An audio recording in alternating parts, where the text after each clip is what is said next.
ॐ नमो भगवते वासुदेवाय। ॐ नमो भगवते वासुदेवाय। ॐ नमो भगवते वासुदेवाय। यः स्वानुभावम् अखिलं श्रुतिसारमेकम् आध्यात्मदीपम् अतितीर्षितां तमोऽन्धम् संसारिणां करुणयः पुराणगुह्यम् तं व्याससूनम् उपयामि गुरुं मुनीनाम्।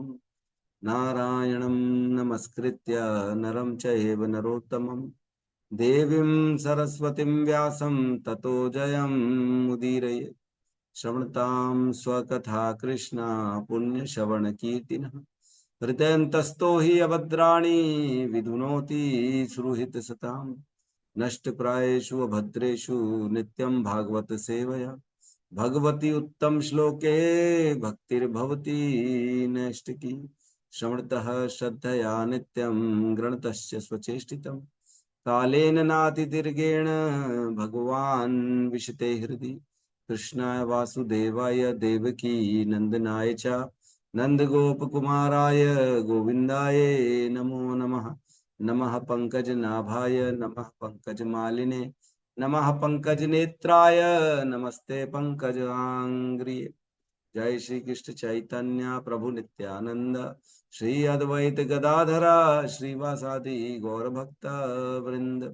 हरे कृष्णा कृष्णा कृष्णा हरे हरे हरे राम राम राम हरे हरे। हरे कृष्णा कृष्णा कृष्णा हरे हरे हरे राम राम राम हरे हरे। हरे कृष्णा कृष्णा कृष्णा हरे हरे हरे राम राम राम हरे हरे।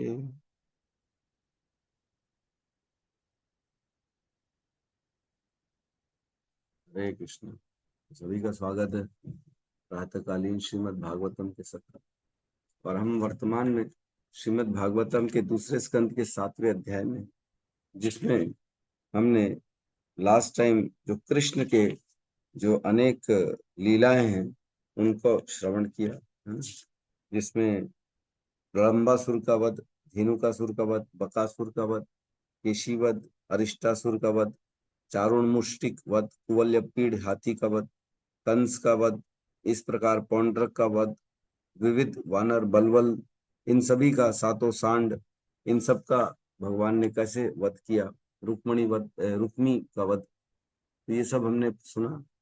उसके बाद हम आज प्रवेश करेंगे श्लोक क्रमांक 36 में, 36 में, जिसमें अब भगवान के जो है जो ज्ञान के शक्ति आवेश अवतार जो हैं वेद व्यास जी, इनका वर्णन हो रहा है 36 नंबर श्लोक में, है ना।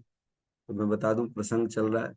ब्रह्मा जी अपने पुत्र नारद को भगवान के जो है अवतारों का वर्णन कर रहे हैं कि भगवान कैसे अलग अलग लीला अवतार लेते हैं और इस धराधाम में आते हैं और अनेक लीलाएं करके लोगों को जो है ज्ञान देते हैं, लोगों को मार्गदर्शन देते हैं, भक्तों पर कृपा करते हैं और जो है अभक्तों का वध करते हैं। इस प्रकार भगवान आते हैं और लीला करते हैं ताकि जो भक्त है उन लीलाओं का गुणगान करें और केवल गुणगान करके ही अपने आप को शुद्ध कर ले। केवल सुनने मात्र से हमारी शुद्धि हो जाती है। सुनने, केवल भगवान के लीलाओं को सुने, उनका स्मरण करें और उनको गुनगुनाएं, उनका कीर्तन करें, केवल इतना करने मात्र से व्यक्ति जीवन उसका जो है सक्सेसफुल हो जाता है। ये मनुष्य जीवन जो मिला है उससे उद्धार हो जाता है, जन्म मृत्यु के चक्र से पार हो जाता है ना, केवल इतना करने मात्र से। तो श्लोक बराबर बराबर दिख रहा है सबको? 36 दिख रहा जी जी। श्लोक क्रमांक 36, स्कंद 2 अध्याय 7, विशिष्ट कार्यों के लिए निर्धारित अवतार।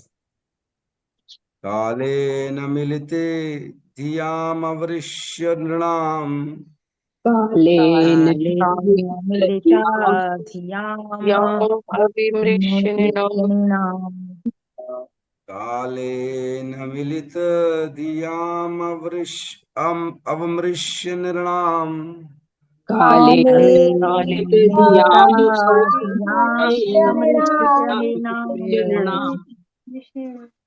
शोकायुषं स्वनिगमो बत दूर पारः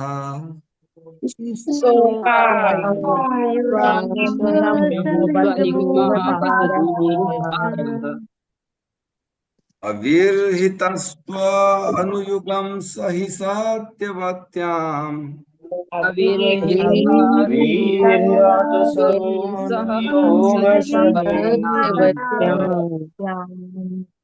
वेद द्रुमं विट पशु विभजिष्यति स्म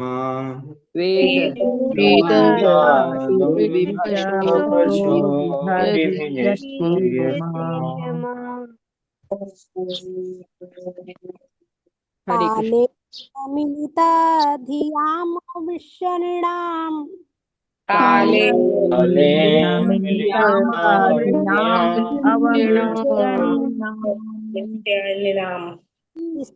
आयुषां स्वनिगमो बत दूरपारः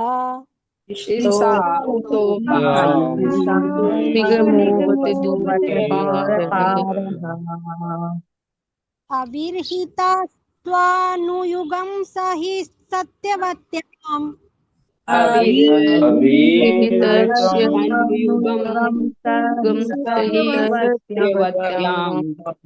एदा द्रुमं विट पशो बिभशिज्य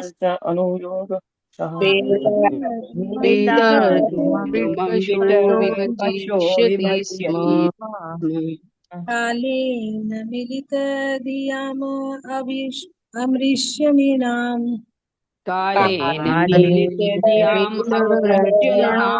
अमृष्यमीनाम् तो कयुषां स्वनिगमो बत दूरपारः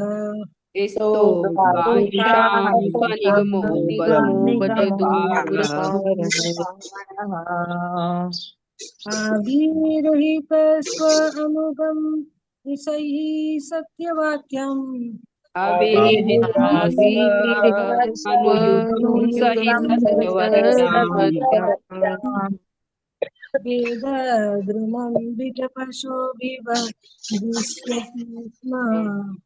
वेद द्रुमं विट पशो विभजिष्यति स्म कालेन मिलिते धियां विश्वनिराम्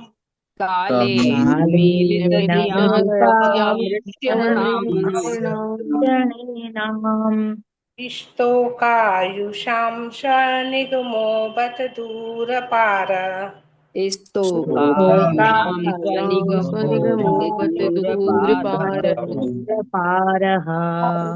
अपीर्हितस्त्वानुयुगं सहि सत्वत्याम्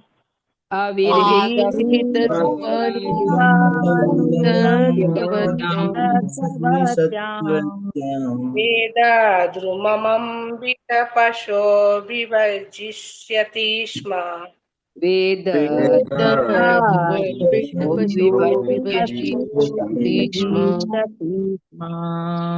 अनुवाद। सत्यवती के पुत्र श्रील व्यास देव के रूप में अवतरित होकर स्वयं श्री भगवान वैदिक साहित्य के संग्रह को अल्पजीवी अल्पज्ञों के लिए कठिन समझकर वैदिक ज्ञान रूपी वृक्ष को युग विशेष की परिस्थितियों के अनुसार शाखाओं में विभाजित कर देंगे। ओम ज्ञानतिमिरन्धस्य ज्ञानाञ्जनशलाकया चक्षुरुन्मीलितं येन तस्मै श्री गुरुवे नमः। श्री चैतन्य मनोभीष्टं स्थापितं येन भूतले स्वयं रूपः कदा मह्यं ददाति स्वपदान्तिकम्। वन्देऽहं श्रीगुरु श्रीयुतपदकमलं श्रीगुरून् वैष्णवांश्च श्रीरूपं सागरजातं सहगण रघुनाथान्वितं तं सजीवं साद्वैतं सावधूतं परिजन सहितं कृष्ण चैतन्य देवं श्री राधा कृष्ण पादान् सहगण ललिता श्री विशाखान्वितांश्च।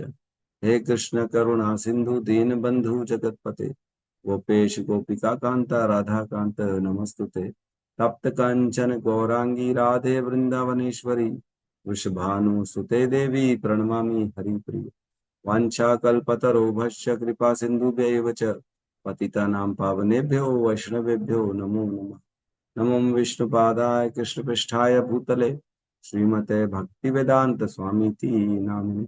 नमस्ते सारस्वते देवे गौरवाणी प्रचारिणे निर्विशेष शून्यवादी पाश्चात्य देशतारिणे।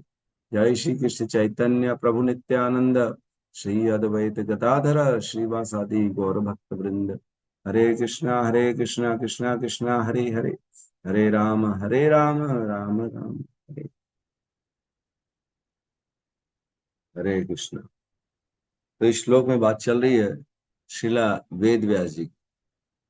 वेद व्यास जी उनका नाम बाद में पड़ा एक्चुअल में, पहले वेद व्यास नाम नहीं था उनका। उनका नाम था कृष्ण द्वैपायन। क्या नाम था? कृष्ण द्वैपायन। एक बार की बात है, जब वेद व्यास के पिता पराशर ऋषि जो थे, उनको जाना था, तो नदी पार करने के लिए एक नौका में बैठे। वह नौका चलाने वाली कौन थी? मत्स्यगंधा उसका नाम था। उसको एक्चुअल में मत्स्यगंधा नहीं, उसका नाम तो सत्यवती था, लेकिन मत्स्यगंधा क्यों बोलते थे? क्योंकि उसके पास से मछली की बदबू आती थी, मत्स्यगंधा। तो उनके साथ बैठ के जा रहे थे, तब अचानक जब उनकी नजर आकाश में पड़ी, तो आकाश का वो जब समय देखा उन्होंने, तो उस समय नक्षत्र का जो संयोग बैठा वो ऐसा था कि उसी समय अगर कोई पुत्र उत्पन्न हो जाए तो वो दिव्य पुत्र होगा, दिव्य बच्चा होगा। वो लगन, वो नक्षत्र ऐसे थे। तो उसी समय उन्होंने उस मत्स्यगंधा से कहा, मैं एक पुत्र चाहता हूं तुम्हारे से, क्या तुम एक पुत्र दे सकती हो? तो उसने मना किया, बोले मैं तो अभी कुमारी हूँ, ऐसे कैसे कर सकती हूँ? और हम तो अभी बीच में नदी क्रॉस कर रहे हैं, बोट में, साधारण नाव में। तो पराशर मुनि ने अपनी शक्ति से एक पूरा आवरण बना दिया बादलों का, ताकि किसी को कुछ दिखे ना। और बीच में दो द्वीपों के बीच में, द्वीप बीच नदी है, दो पहाड़ वहाड़ की एरिया होगा, द्वीपों के बीच में ऋषि पराशर ऋषि ने कहा, ठीक है, हम ऐसा करेंगे कि तुम्हारा कोई कौमार्यता तुम्हारे भंग नहीं होगी, और तुम ऐसे ही बड़ा बच्चा उत्पन्न हो जाएगा तुम्हारे से, कोई छोटा बच्चा भी नहीं होगा, ऐसा तुम्हारा जैसे नॉर्मल डिलीवरी होती है वैसा कुछ नहीं होगा। तब उन्होंने माना और उन्होंने फिर बोला मैं तुम्हें आशीर्वाद भी दूंगा। तब पराशर मुनि की बात मान के उन्होंने जो है सत्यवती से एक पुत्र उत्पन्न किया, जिसका नाम था कृष्ण द्वैपायन। कृष्ण क्यों, द्वैपायन क्यों? कृष्ण इसलिए क्योंकि उनका वर्ण जो था थोड़ा काला था, है ना। काले को हम कृष्ण वर्ण कहते हैं, है ना। और द्वैपायन मीन्स दोनों द्वीपों के बीच में वो उत्पन्न हुए, इसलिए उनका नाम हुआ कृष्ण द्वैपायन। कृष्ण द्वैपायन जो व्यास देव थे, जैसे ही उनका जन्म हुआ, छोटे नहीं थे वो, बड़े रूप में ही उत्पन्न हुआ उनका। और वो तुरंत प्रणाम किए अपनी माता और पिता को, और वो तुरंत चले गए अपनी तपस्या के लिए वहीं से। और उन्होंने बोला, जब माता आपको मेरी जरूरत पड़ेगी आप मुझे याद करिएगा, मैं तत्क्षण आपके सामने प्रकट हो जाऊंगा। तो इस प्रकार पराशर मुनि की कृपा से वेद व्यास जी, जो कि कृष्ण द्वैपायन है, उनका जन्म हुआ। और उन्होंने समस्त वेदों को जो है, तो पहले सारे वेद केवल श्रुति थे, श्रुति मीन्स केवल याद रखते थे। पहले के जमाने में ऐसा था, कोई लिखावट नहीं होती थी। पहले एक बार सुनते थे और वो सदा के लिए स्मरण हो जाता था, पहले ये होता था। तो किसी को लिखने की कोई आवश्यकता ही नहीं थी, है कि नहीं? अब बताओ, अर्जुन को कृष्ण ने पूरे भगवत गीता का ज्ञान दिया, लेकिन अर्जुन ने कोई नोटबुक लेके नहीं बैठा था, पेन और नोटबुक लेके, अरे रुको रुको मैं लिखता हूँ एक बार क्या क्या बोल रहे हो। फिर दोबारा पूछते भी है कई बार हमारे में, अरे प्रभु वो बताओ क्या भी बोला, हमने सुना नहीं, दोबारा बताओ, रिपीट करिए, ये इसमें थोड़ा कंफ्यूजन है। तो 700 श्लोकों में एक बार भी अर्जुन ने नहीं बोला कि हे कृष्ण मेरे को ना दोबारा से बता दो ना, ये वाला कंफ्यूजन क्लियर करो अभी तुमने जो बताया, ऐसा नहीं। एक बार बताया कृष्ण ने, और उसी समय उस पूरे श्लोक को अर्जुन समझ गए। सोचो, 45 मिनट में पूरी भगवत गीता समझ ली। और हम 10 साल 5 साल लगा देते, 2 साल लगा देते भगवत गीता समझने में, हमको समझ में नहीं आता। क्यों? क्योंकि हम कलयुग के जीव, है ना। प्रायेण अल्पायुषः सभ्य कलो अस्मिन् युगे जना मंद सुमंद मतयो मंद भाग्य ही उपद्रुतः। इस कलयुग के लोगों का क्या है, मंद सुमंद मतयो, बेचारे अभागे हैं, उनके पास बुद्धि नहीं है, उनके पास स्मरण शक्ति नहीं है। अभागे कैसे हैं, क्योंकि आसपास का वातावरण ऐसा हो गया, चाह के भी आप कुछ अच्छा कार्य कर नहीं सकते। आज कथा करने जाता हूं मैं, कथा किया मैंने, सच बता रहा हूँ पखांजूर, कई लोग ऐसे हैं जो चाहते हैं कि आप अपना वीडियो अपलोड मत करो, कई लोग, तो कई लोगों को डर है, कोई प्रॉब्लम है, क्या कर सकते। तो स्थिति ऐसी है कि डर के मारे जो है भक्ति करने से पीछे हो रहे लोग। मंद सुमंद मत हो, मंद भागी ही उत्तरता, विचलित है बेचारे, उनको डर है कहीं ये इसका सही है कि नहीं है। हमारे समाज के लोग बैठे पूछते रहते, अरे ये कथा करता है, ये काम भी करता है कि ये खाली कथा ही करता है, ये खाली धोती कुर्ता पहन के फोटो वीडियो डालता है, तो इसको क्या हो गया, ये प्रॉब्लम है। अब बताओ, इसमें भी प्रॉब्लम है लोगों को। लोगों को लगता है काम करे ना, काम में समय दे, ये सब किसमें समय दे। तो व्यक्ति मंद भाग्य ही उपद्रत है, विचलित है, भाग्य भी उनका। क्यों? क्योंकि उनको लग रहा है ये सब तो गलत है ना, ये तो पंडित बन रहा है, पंडित बन के क्या मिलेगा, घर कैसे चलेगा, हैं? हम लोग तो व्यापारी वर्ग हैं, हमारे को व्यापार करना चाहिए, बच्चों की शादी कैसे होगी, ये कैसे होगा, वो कैसे होगा, यही लग रहा है, टेंशन है लोगों को।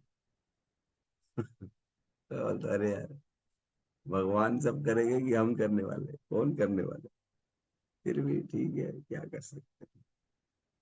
तो कहने का अर्थ है, जो कलयुग के जीवों की स्थिति देख के पहले केवल सुन के याद हो जाता था, लेकिन अब सुन के समझ के लिख के भी याद नहीं होता, समझ में नहीं आता, ऐसे जीव हैं हम लोग। तो हम लोगों के लिए क्या किया वेद व्यास जी ने, चारों वेदों को संकलित किया, लिखा, लिखा गया है चारों वेदों को, कितने सारे श्लोक। महाभारत को लिखा वेद व्यास जी ने, 1 लाख श्लोक है जिसमें महाभारत में, उसको लिखा। लिखने के लिए भी बेचारों के पास इतना कौन लिखे थे, गणेश जी को बुलाया गया, गणेश जी ने लिखा पूरा, वो बोलते गए और ये लिखते गए। इतना लिखेगा कौन, कैसे लिखेंगे, फास्ट लिखनी होनी चाहिए ना इतना लिखने के लिए। तो गणेश जी को बुलाया गया वेद व्यास जी के द्वारा, उनके रिक्वेस्ट की गई थी। तो गणेश जी ने बोला था, कंडीशन रखी थी, हाँ मैं लिखूंगा, लेकिन अगर आप रुक गए तो मैं वापस आ जाऊंगा, कहीं पे भी आपने इंटरवेल लिया, ब्रेक लिया, तो मैं आ जाऊंगा वापस, मैं रुकने वाला नहीं। पता लगा आप बोल रहे हो रुको गणेश, मैं आ रहा हूँ नहा धो के खाना खा के, तो मैं बैठा इंतजार कर रहा हूँ, ऐसा नहीं होगा भैया, हम आएंगे, आप बोलते रहोगे, हम लिखते रहेंगे। तो वेद व्यास जी ने भी एक कंडीशन कर लिया, अच्छा ठीक है, लेकिन लिखोगे तब जब आप उसमें समर्थ दोगे, आपको भी सही लगेगा तभी लिखोगे, नहीं तो नहीं लिखोगे, आप रुकोगे फिर। हाँ बोले गणेश जी, बोले क्योंकि बुद्धि के दाता है गणेश जी। बोले हाँ ठीक है, मेरे को सही लगेगा, समझ में आएगा तभी मैं लिखूंगा, नहीं तो नहीं लिखूंगा। तो ऐसे श्लोक बोलते थे वेद व्यास जी, जिसमें गणेश जी कंफ्यूज हो जाते थे।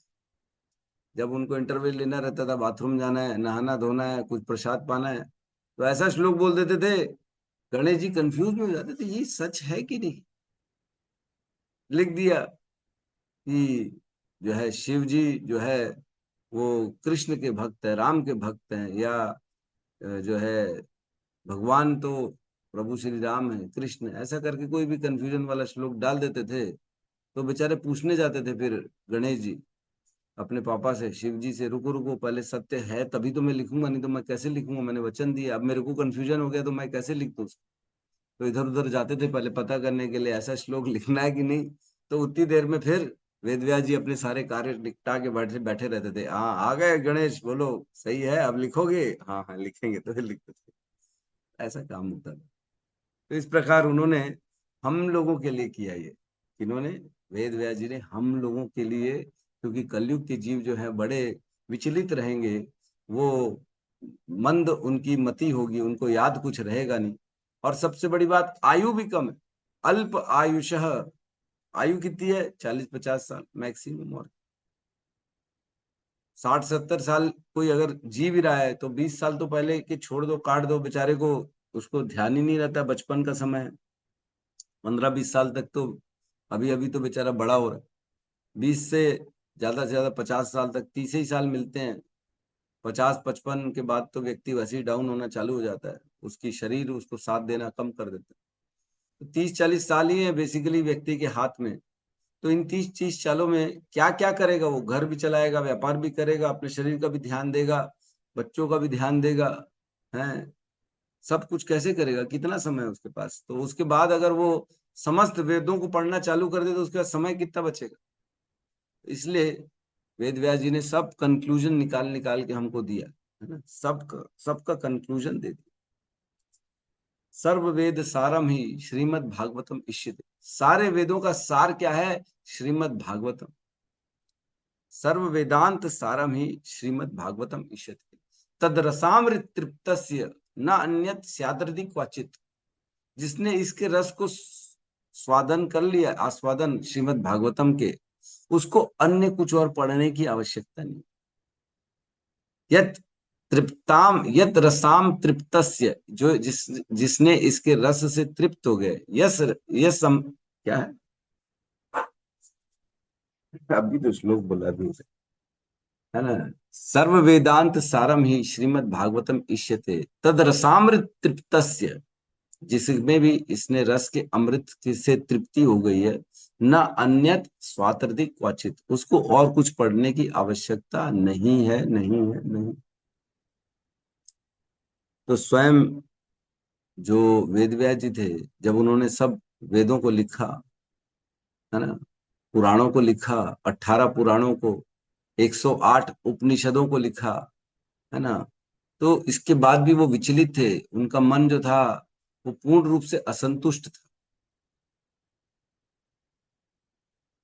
असंतुष्ट था। तब उनको उनके गुरुदेव नारद जी ने बताया कि तुम जो है भागवतम का लिखो, जिसमें भगवान की महिमा तो लिखो। तुमने अन्य सभी चीजों को लिख लिया है, जो लेकिन कृष्ण है, जो नारायण है, जो सबके स्वामी है, उनके बारे में तो कुछ लिखा ही नहीं। तुमने शिव पुराण लिख लिया, विष्णु पुराण लिख लिया, दुर्गा पुराण लिख लिया, है ना, भविष्य पुराण लिख लिया, तुमने सब लिख लिया, लेकिन जो है भगवान, जो सर्व प्रेम देने वाले हैं, जो जन्म मृत्यु के चक्र से काटने वाले, वो तो लिखा ही नहीं। तुमने मेन चीज तो लिखी नहीं, बाकी सब लिख डाला। इसलिए तो उसकी पूरी हम अभी प्रयास करेंगे थोड़ा सा पढ़ने के लिए। तो इसके तात्पर्य में बहुत सुंदर लिखा है श्रील प्रभुपाद ने, मैं उसको पढ़ रहा हूँ, है ना। जैसे इसमें बताया, कलयुग के अल्पज्ञ मनुष्य अल्पजीवी होंगे। अच्छा, हमने श्लोक को नहीं समझा ना अभी तक, श्लोक को हमने एक्सप्लेन नहीं किया ना। कालेन मिलित धियाम अवमृश्य नृणाम। कालेन मीन समय आने पर, ऐसा समय आएगा। कालेन मिलित धियाम, ऐसा काल आएगा जब मिलित धियाम, ऐसी बुद्धि होगी। मिलित धियाम मीन्स कम बुद्धि वाले मनुष्य आएंगे, ऐसा समय आएगा। कालेन, हम बोलते ना, ओम अज्ञान तिमिरंधस्य ज्ञानांजन शलाकया चक्षुर उन्मीलितम येन। चक्षुर उन्मीलितम, मिलितम, मिलितम मीन्स कम बुद्धि, जिसमें समझदारी कम होती। तो हमारी जब बुद्धि में समझदारी नहीं थी, तब हमारे को गुरुदेव ने ऐसा चश्मा दे दिया, और उस जो आवरण था हमारी बुद्धि में, जो कम समझदारी थी, उसको खोल दिया, ताकि हम अच्छे से समझ सके। चक्षुर उन्मीलितम येन, जिसने हमारे को ऐसी बुद्धि दे दी, ऐसा ज्ञान दे दिया, जिससे हम वस्तुओं को यथारूप में समझ सके। वही मिलित धियाम, यहाँ लिखा है मिलित धियाम, जो कम समझदार होते हैं, हम लोग जैसे लोग हैं, ऐसे वालों के लिए काल आने पर अवरिम अवमृश्य निर्णाम, ऐसे लोगों की अवमृश्य, ऐसे लोगों की तकलीफों को देखा उन्होंने, बड़ा गहन चिंतन किया। उनको लगा ये कैसे लोग आने वाले, बेचारे लोग भविष्य देख पाते थे ना, तो उन्होंने विचार किया। बोले ऐसे लोग कैसे समझेंगे वेदों को, कैसे भक्ति करेंगे, कैसे आगे बढ़ेंगे। तो ऐसे लोगों के लिए तकलीफों को देखा, अवमृश्य उन्होंने देखा। निर्णाम, निर्णाम मीन्स हम जैसे कलयुग के लोग, हम जैसे कलयुग के लोग आने वाले समय में उन्होंने देखा कि ये लोग जो है कम बुद्धि वाले होंगे, इनको समझ में नहीं आएगा, विचलित होंगे, बेचारे भूले भटके होंगे, कम आयु वाले होंगे, तो हम जैसे लोगों के लिए तकलीफों को समझ के क्या किया उन्होंने, स्तोकायुषम, स्तोकायुषम मीन्स स्तोक आयुषम, कम आयु वाले हम जो लोग हैं, क्योंकि इतनी छोटी आयु है, इतनी छोटी आयु में हम वेद पढ़ें, पुराणों को पढ़ें, फिर उपनिषदों को पढ़ें और उसके निष्कर्ष पे निकले, तो इसमें तो समय निकल जाए। आज भी आप देखो ना, अगर कोई व्यक्ति किसी गलत आदमी के संरक्षण में चला जाता है, कोई उसको गलत गुरु मिल जाता है, तो उसको समझने में कितना समय लगेगा कि मैं गलत जगह आ गया, कितना समय लगेगा? कम से कम 2-4 साल लग जाते हैं किसी को समझने में कि ये आदमी ठीक है कि नहीं, मैं सही संस्था में जुड़ा हूं कि नहीं जुड़ा हूं, मेरे पास ज्ञान आ रहा है, ये सही संस्था से प्रमाणिक ज्ञान आ रहा है कि नहीं आ, इसको समझने मात्र में कई कई बार 2-2 4-4 साल लग जाते, व्यक्ति भटक जाता है बेचारा। 4 साल बाद पता, ओ हम तो उस संस्था में जुड़ गए थे, हमको तो ऐसा ऐसा बताया जा रहा था प्रभु, हम तो ऐसा ऐसा करते थे, अब समझ में आया कि ये गलत करते थे। कितना समय निकल गया, 4 साल निकल गया, 5 साल निकल, मैंने तो देखा है। हमारे प्रभु पता नहीं कहाँ कहाँ से, रोहिणी नंदन प्रभु पहले किससे दीक्षा लेके आ गए थे दीक्षा लेके आ गए, चल रहा है वही काम, फिर बाद में पता पड़ा ओ ये चीज तो ठीक नहीं है।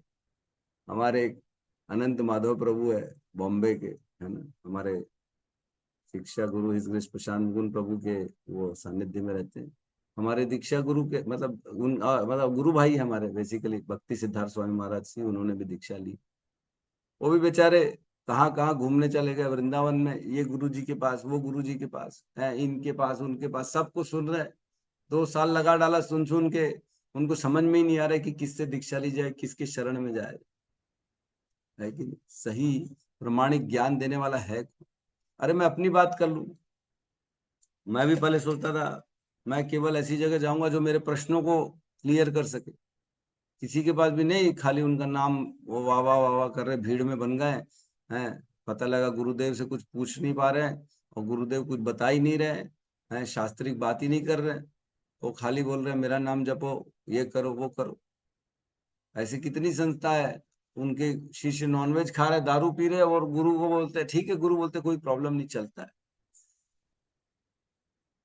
एक एक तो गुरुदेव ऐसे थे हमारे सिंधी, मेरे को शादी में मिले, मैंने शायद पहले भी बताया, वो खुद दारू पी रहे और मेरे को बोलते हैं तू टीका लगा क्या है, तू मेरे से बड़ा गुरु हो गया क्या, बोलते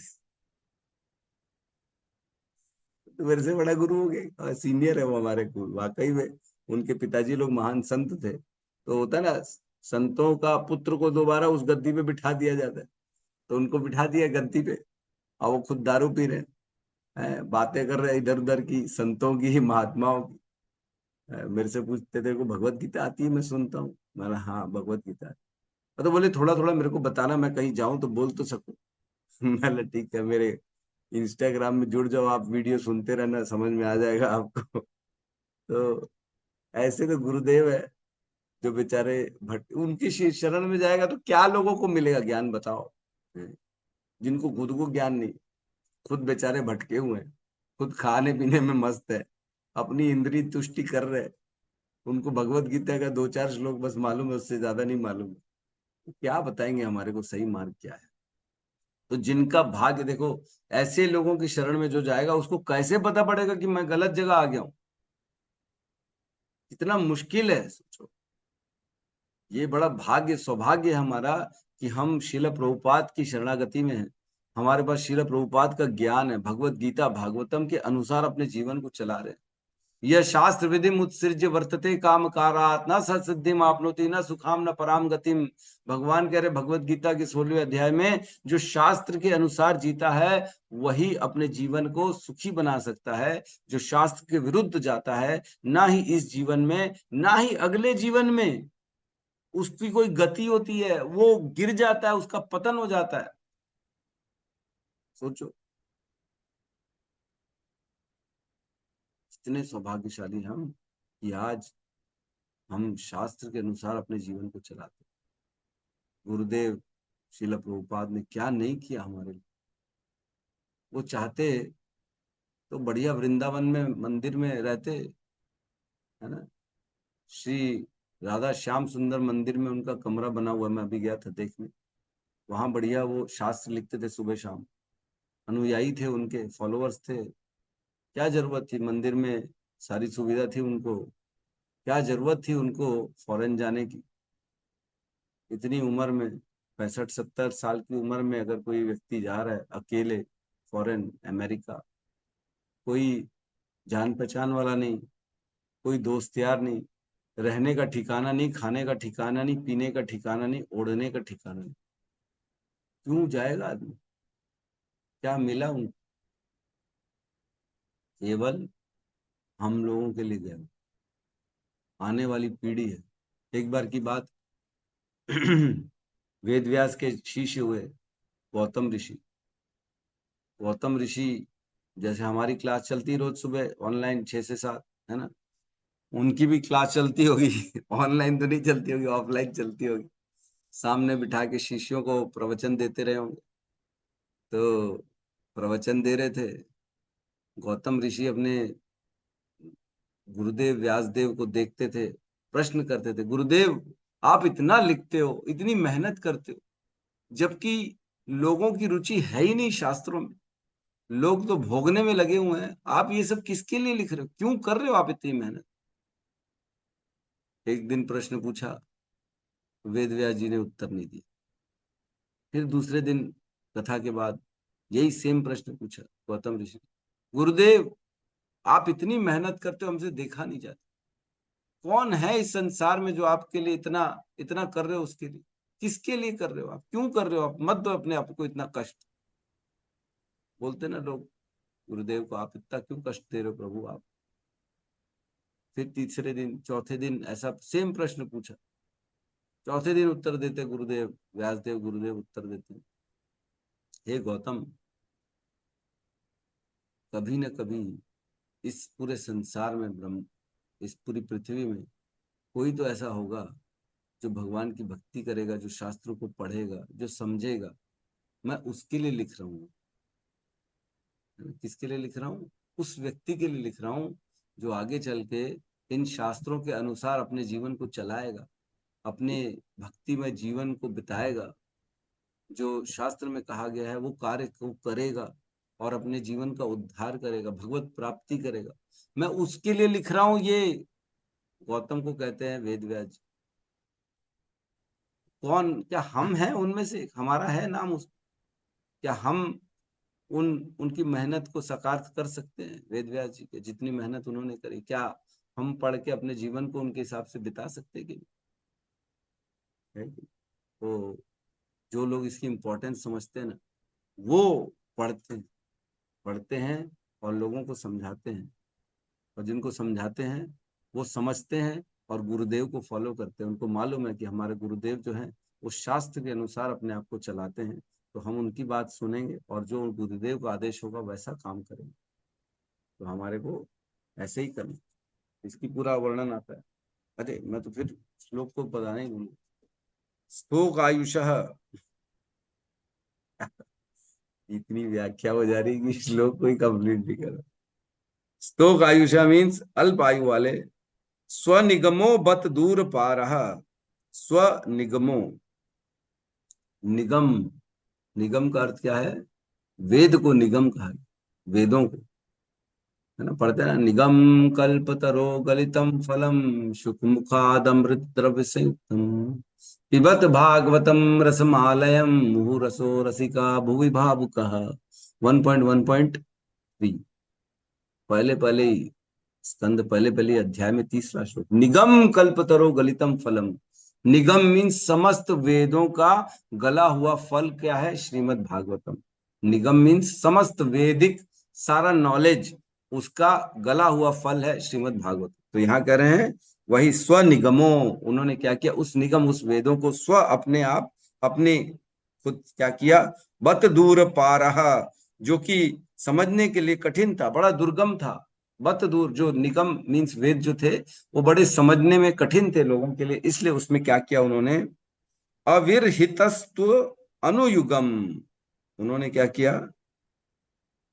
अविरहितस्त्व अनुगम, ये मतलब कह रहे कि भगवान स्वयं अविरहितस्त्व, स्वयं भगवान ने वेद व्यास के रूप में इस संसार में आए, प्रकट हुए वो स्वयं, है ना। अनुयुगम, युग के अनुसार वो इस संसार में आए, और सही सत्यवत्याम, और वो कैसे आए, सत्यवती के पुत्र के रूप में आए, है ना भगवान। और क्या किया उन्होंने, वेद द्रुमम, वेदों जो थे, जो वेद हैं, जो कल्प वृक्ष के समान वेद हैं, वेदों को कल्प वृक्ष कहा गया। कल्प वृक्ष मतलब जो इच्छा हो वह प्रदान कर सके उसे कल्प वृक्ष कहते हैं। तो कल्प वृक्ष के समान है, मतलब जो भी इच्छा होती है वो वेद हमारी पूरी कर सकते हैं, है ना। किसी को जो है, जैसे हम पढ़ते ही है, क्या कहते हैं, द्रौपदी का भाई, है ना, वो उत्पन्न किया गया था, क्या नाम था, द्रुपद महाराज के द्वारा। उनकी इच्छा थी कि मेरा दुश्मन है द्रोणाचार्य, इसका वध करने के लिए मेरे को पुत्र चाहिए। तो क्या किया उन्होंने, यज्ञ किया, ऐसा और ऐसा पुत्र उत्पन्न किया, धृष्टद्रुम, जो द्रोणाचार्य का वध करेगा। तो कैसे किया, वेदों की सहायता से, शास्त्रों के अनुसार यज्ञ किया, यज्ञ से जो इच्छा थी वो प्राप्त कर लिया उन्होंने। इवन दशरथ महाराज ने पुत्र कामेष्टि यज्ञ किया, जिससे उनको पुत्र प्राप्त हुए, राम लक्ष्मण भरत शत्रुघ्न। यज्ञ किया और यज्ञ से पुत्र प्राप्त किया। तो मतलब जो ये वेद हैं, वेद कल्प वृक्ष के समान है, जो चाहिए सब देने में सक्षम है, हर चीज दे सकते हैं वेद। और क्या है, वीट पशो, वीट पशु मीन्स उसको, जो वेद थे उनके वीट पशु, उनको शाखाओं में अलग अलग विभाजित किया, 4 जो है बनाए, ऋग्वेद, सामवेद, यजुर्वेद, अथर्ववेद। ये 4 वेदों को अलग अलग, सभी वेदों को अलग अलग कर लिया, मिक्स थे पहले, लेकिन अब इन्होंने क्या किया, अलग अलग किया। विभजिष्यति स्म, बांट दिया, आश्चर्यचकित कार्य किया, ऐसा आश्चर्यचकित कार्य कर दिया कि समस्त वेदों को अलग अलग शाखाओं में विभाजित किया। प्रॉपर सेगमेंट होना चाहिए, डिपार्टमेंट होना चाहिए, ऑर्गेनाइज्ड काम होना चाहिए। हम भी कभी जाते हैं तो बोलते ना, अरे ऑर्गेनाइज्ड काम ही नहीं इनका, कैसा काम कर रहे हैं लोग, हैं? सब एक ही जगह बैठे हैं, वही काम कर रहा है। तो ऑर्गेनाइज्ड काम किया उन्होंने, प्रॉपर शाखाएं बांटी समस्त वेदों की, और ये काम किया कौन, वेद व्यास जी ने काम किया। तो वही बता रहे हैं। तो इसके अनुवाद में बड़ा सुंदर लिखा है, क्या कह रहे हैं, कलयुग के अल्पज्ञ मनुष्य अल्पजीवी होंगे, और साथ ही ईश्वर विहीन मानव समाज होने के कारण जीवन की अनेक समस्याओं से उद्विग्न होंगे। क्योंकि ईश्वर को फॉलो नहीं करेंगे तो समस्या उनके अंदर आती रहेंगी, जीवन में उद्विग्न रहेंगे समस्त। भौतिक प्रकृति के नियमों के अनुसार शरीर की भौतिक सुविधाओं में उन्नति होना तमोगुण का सूचक है। ज्ञान की वास्तविक उन्नति का अर्थ है आत्म साक्षात्कार के ज्ञान का विकास। ज्ञान की वास्तविक उन्नति का अर्थ, मैंने परसों वाले भी जो हमारा लेक्चर कट गया, शास्त्र जो खानजोर सेंटर में जो हमारी क्लास हुई थी, उसमें यही बात चल रही थी कि अर्जुन ने कहा, नष्ट मोहा स्मृतिर्लब्धा तव प्रसाद मय अच्युता स्थितो अस्मि गतः संदेह करिष्ये वचनम तवा। जब पूरे भगवत गीता बताई तब कहते मेरा मोह दूर हो गया, नष्ट मोहा। फिर कहते स्मृतिर्लब्धा, मेरी अब स्मृति वापस आ गई है कि मैं कौन हूं। तव प्रसाद मय अच्युता, जो आपने एक ज्ञान दिया, इससे भगवत गीता के ज्ञान से मेरा मोह नष्ट हो गया है, और मैं वापस से अपनी स्थिति में आ गया हूं, और संदेह मेरा दूर हो गया है। अब जो आप बोलोगे वही करूंगा, करिष्ये वचनम तव। तो ज्ञान अर्थात ज्ञान से मोह नष्ट होता है, नष्ट मोह स्मृतिर्लब्धा, दोबारा से व्यक्ति की स्मृति आ जाती है, उसका संदेह दूर हो जाता है, और अपनी वास्तविक वर्णाश्रम धर्म में आ जाता है। वो स्थितो अस्मि, अब मैं वापस अब क्षत्रिय हूँ, क्षत्रिय के रूप में अब खड़ा हूं आपके सामने। तो ये कौन करता है, ये ज्ञान देता है। जब ज्ञान से हम वास्तविकता में आते हैं, और अज्ञान से वास्तविकता से दूर हो जाते हैं। तो जैसे भगवत गीता का ज्ञान मिला अर्जुन को, भगवत गीता का ज्ञान मिला, तो उनके जीवन में जो अज्ञान था वो अज्ञान दूर हो गया। मोह जो होता है वो अज्ञान के कारण होता है, और व्यक्ति जैसे ही आध्यात्मिक ज्ञान ग्रहण करता है तो वह अज्ञान से दूर होके वास्तविकता में आ जाता है। तभी तो कहते हैं ना, अब मेरा मोह खत्म हो गया, अब मेरी स्मृति आ गई, अब मैं लड़ाई करूंगा, जो आप बोलोगे वही करूंगा। क्यों? क्योंकि भगवत गीता पढ़ ली उसने। तो जिसने भगवत गीता पढ़ ली है उसे ज्ञान है। आध्यात्मिक ज्ञान तभी होगा जब आध्यात्मिक सुनेंगे, श्रवण करेंगे, गुरुदेव के पास जाएंगे, शास्त्र को पढ़ेंगे, तभी समझ में आएगा। शास्त्र को पढ़ने से भी समझ में नहीं आएगा, और बड़ी बात। खुद पढ़ने बैठेंगे तो कुछ समझ में नहीं। खुद तो भगवत गीता नहीं समझ सकते। अभी 2 प्रभु जी मिले थे हमारे को कानजूर में। बोले प्रभु हम भगवत गीता 4-5 तरह की लेके बैठ गए हैं, अलग अलग। भगवत गीता तो भगवत गीता है ये सोच के खरीद लिए, और पढ़ना चालू किए तो बोले पढ़ ही नहीं पा रहे, ऐसा ऐसा उसमें लिखा है, हमको हम कंफ्यूज हो गए, क्या लिख दिया इसमें।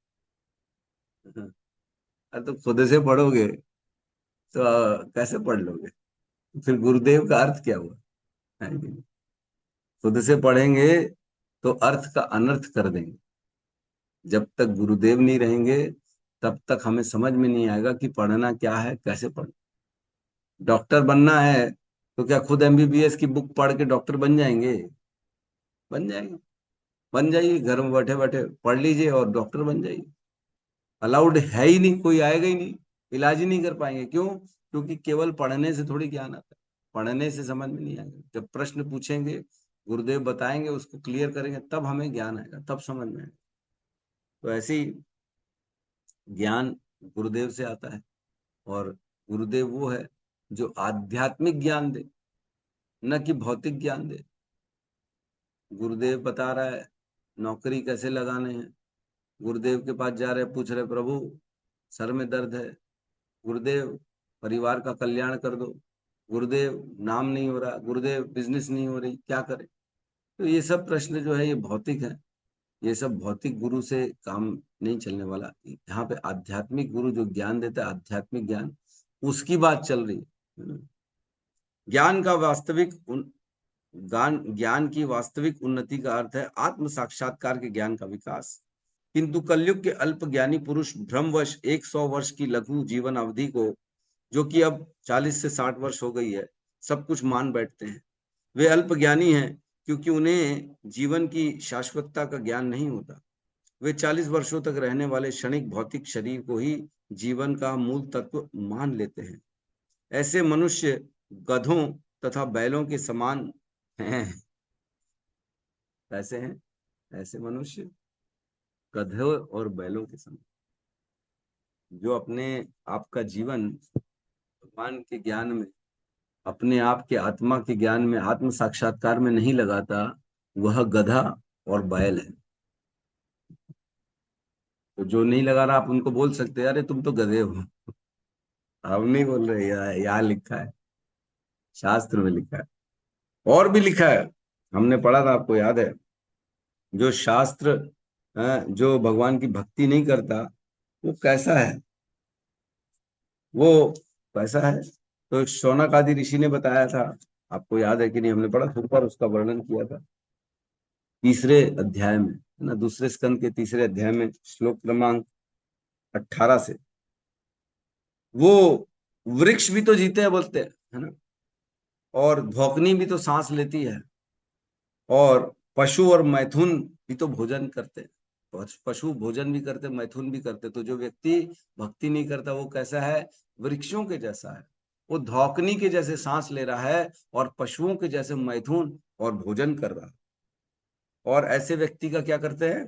कुत्ते, सुअर, ऊंट और गधे ऐसे व्यक्तियों की स्तुति करते हैं जो केवल भौतिक भोगों में फंसा हुआ। कुत्ते, सुअर, ऊंट और गधे, ये 4 लोग उसकी स्तुति करते हैं। अरे वाह, उसकी गाना गाते, वाह वाह आप तो हमसे भी श्रेष्ठ हो। कुत्ता बोलता है आप तो अकेले ही, हम चारों का गुण आपके अंदर आ गया है। जो मनुष्य भौतिकता में लगा है, भक्ति नहीं करता, वो इन चारों को गुणों को स्वीकार कर देता है। हमने पढ़ा था बड़ी गहराई से, अच्छा श्लोक था, वर्णन था इसमें ना, सुंदर सुंदर क्लास हुई। और ऐसे व्यक्तियों के कान कैसे हैं? सांप के बिल के समान है। सारे संसार का जहर सुन रहे हैं, इसकी बुराई सुन रहे हैं, उसकी बुराई सुन रहे हैं। इस कानों के माध्यम से क्या सुन रहे हैं? केवल निंदा चुगली सुन रहे हैं, तो ये बिल क्या, ये कान क्या हो गए, सांपों का बिल के समान, क्योंकि इसमें केवल नेगेटिविटी जा रही, जहर जा रहा है। और जीभ कैसी है, मेंढक के समान, टर टर कर रहा है, दुनिया भर की बातें कर रहा है, कपड़े की बात करेंगे, पॉलिटिक्स की बात करेंगे, क्रूड ऑयल की बात करेंगे, ट्रम्प की बात करेंगे, है कि नहीं, इजराइल की बात करेंगे, और इधर उधर की बात करेंगे, चाइना की बात करेंगे, लेकिन भगवान की बात नहीं करेंगे।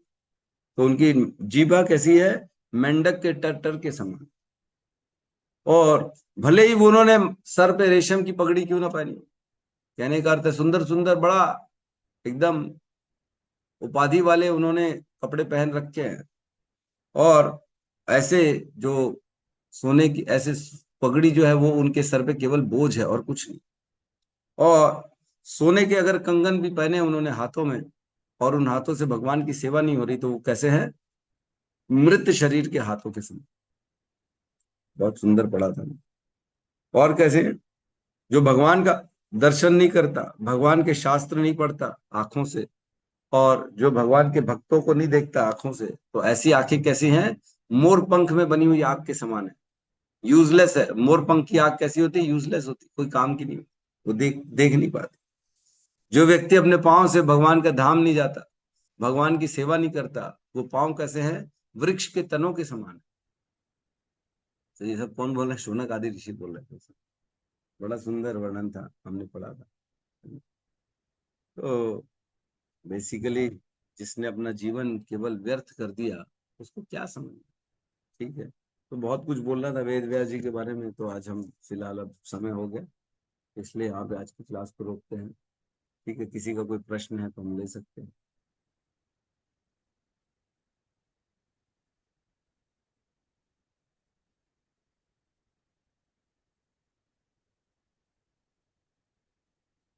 अच्छा, आज एक भक्त का जन्मदिन है, कौन है भक्त, बताइए प्रभु जी।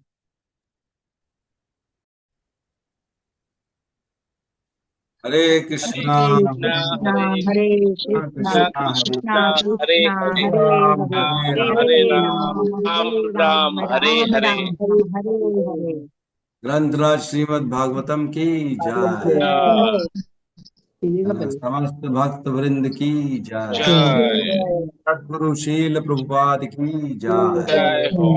निताई गौर प्रेमानंदे, हरि हरि हरि हरि बोल। हरे कृष्णा प्रभु जी, दंडवत प्रणाम, भक्तों को दंडवत प्रणाम।